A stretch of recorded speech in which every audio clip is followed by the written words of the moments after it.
Hello' মোৰ মৰমৰ ছাত্ৰ ছাত্ৰীসকল, তো আজি মই 10ম শ্ৰেণীৰ অসমীয়াৰ lesson 8 number chapter 2 question answer লৈ আহিছোঁ। তোমালোকে ভালদৰে মন কৰিবা। তো ফাৰ্ষ্ট কুৱেশ্যনটো হৈছে যে ত্ৰয়োদশ শতিকাত অসমলৈ অহা বহিৰাগত গোষ্ঠী কোনটা? এইটো SSC 17ত আহিছিল। যে ত্ৰয়োদশ শতিকাত অসমলৈ অহা বহিৰাগত গোষ্ঠীটো হ'ল মংগোলীয় গোষ্ঠী। তাৰপিছত খ নম্বৰ কুৱেশ্যনটো হৈছে যে প্ৰাচীন কালেৰে পৰা অসম দেশ কিহৰ বাবে প্ৰসিদ্ধ আছিল? প্ৰাচীন কালেৰে পৰা অসম দেশ যাদু মন্ত্ৰ আৰু ঐন্দ্ৰজালিক বিদ্যাৰ বাবে প্ৰসিদ্ধ আছিল। এইটো SSC 18ত আহিছিল। তাৰপিছত গ নম্বৰ কুৱেশ্যনটো হৈছে যে কিহে অসমীয়া জাতিক অধিক কটকটীয়া কৰিলে? ভাষিক সংমিশ্ৰণে অসমীয়া জাতিক অধিক কটকটীয়া কৰিলে। ঘ নম্বৰ কুৱেশ্যনটো হৈছে যে সকলোকে বান্ধি থোৱা এনাজৰীডাল কি আছিল? সকলোকে বান্ধি থোৱা এনাজৰী ডাল আছিল অসমীয়া ভাষা। ঙ নম্বৰটো হৈছে যে অসমৰ মংগোলীয় গোষ্ঠীৰ লোক কোনবিলাক? অসমৰ মংগোলীয় গোষ্ঠীৰ লোক হৈছে আহোমসকল। তাৰপিছত 2 নম্বৰ কুৱেশ্যনটো হৈছে যে অসমীয়া জনগোষ্ঠীৰ ধাৰক বুলিলে কোনসকলক বুজায়? অসমীয়া জনগোষ্ঠীৰ ধাৰক বুলিলে ঘাইকৈ, কছাৰী, চুতীয়া, কোচ, মেচ, ডিমাচা, দেউৰী, মিচিং, বড়ো, তিৱা, কাৰ্বি আৰু অনাৰ্য জাতিবোৰক বুজায়। কিমান চনৰ পৰা কিমান চনলৈ অসমৰ বিদ্যালয়ত বঙলা ভাষা চলিছিল?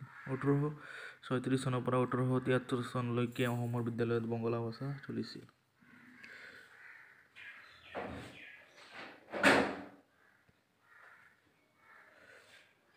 তাৰপৰা চাহ উদ্যোগৰ কৰ্মীসকল কোন আৰু তেওঁলোকে ক'ৰ পৰা অসমলৈ আহিছিল? চাহ উদ্যোগৰ কৰ্মীসকল হৈছে চাওতাল, কুৰ্মী, মৌচৰ, মোগা, তেলেংগা, মুণ্ডা, তেলেংগা, হো, ভূমিজ আৰু তাঁতী লোহাৰাতি। এই লোক বিহাৰ, উৰিষ্যা, মধ্যপ্ৰদেশ আৰু উত্তৰ প্ৰদেশৰ পৰা অসমলৈ আহিছিল। তাৰ পাঠটোত থকা খাদ্যবস্তুৰ এখন তালিকা প্ৰস্তুত কৰা। এইটো ইমান ইম্পৰ্টেণ্ট নহয়, তাহলে তোমালোকে পঢ়ি ল'বা। পাঠটোত থকা খাদ্যবস্তুসমূহ হ'ল পৰাঠা, পোলাও, কৰ্মা, কোপ্তা, কেক, বিস্কুট, ৰুটি, ৰসগোল্লা আৰু লালমোহন, চিংগাৰা, লুচি, পুৰি, দোচা আৰু চাম্বাৰ, ইডলি। অসমৰ পুৰণি সাহিত্যৰ সমলবোৰ কি কি? অসমৰ পুৰণি সাহিত্যৰ সমলবোৰ হ'ল লিখিত গৰখীয় নাম, নিচুকনি গীত, নাও খেলোৱা গীত, বাৰমাহী গীত, আইনাম, বিয়ানাম, বনগীত, বিহুগীত, দেহ বিচাৰৰ গীত, মন্ত্ৰ সাহিত্য আৰু দাসৰ বচন আদি।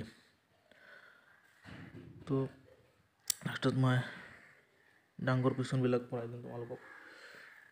ভিডিঅ'টো চাই ভাল লাগিছে তেনেহ'লে লাইক কৰি দিবা আৰু চেনেলটো যাতে প্ৰথমবাৰৰ বাবে আহিছে তেনেহ'লে তোমালোকে বেল আইকনৰ কাষত যিটো বেল আইকনটো আছে সেইটো ছাবস্ক্ৰাইব কৰি দিবা, যাতে মই যেতিয়া ভিডিঅ' এৰি দিওঁ তোমালোকৰ কাছে